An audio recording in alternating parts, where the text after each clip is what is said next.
RCM की product आपको इस काबिल बनाएगी कि आप 16 साल के हो या 17 साल के हो, आपकी बॉडी में कभी कुछ तकलीफ नहीं आने देगी।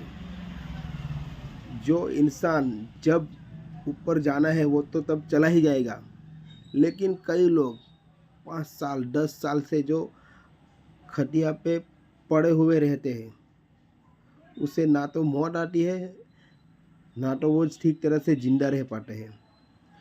तो वो जो चीज़ है वो सब हमारे साथ या हमारे परिवार के साथ ना हो, उसके लिए आरसीएम प्रोडक्ट ज़रूरी है।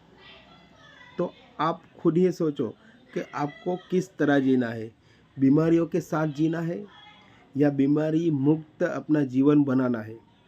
तो जिस तरह आप जीना चाहते हो जी सकते हो, आपका हक है किस तरह आप जियो, लेकिन जितना भी जियो अच्छी तरह से जियो आप, यही मेरी दिल से दुआ है।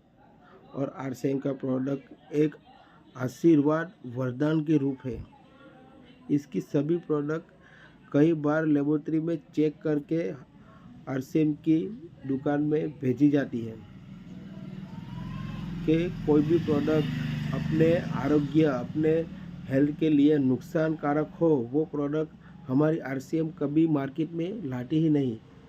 तो आप सोचो कि आरसीएम एक अभियान की तरह काम करता है कि लोगों के हेल्थ के साथ कितनी अच्छी तरीके से बेवर्तन करता है, कितनी अच्छी तरीके से। तो आप खुद ही सोचो कि लोगों की हेल्थ की क्या वैल्यू आरसीएम दिखाता है।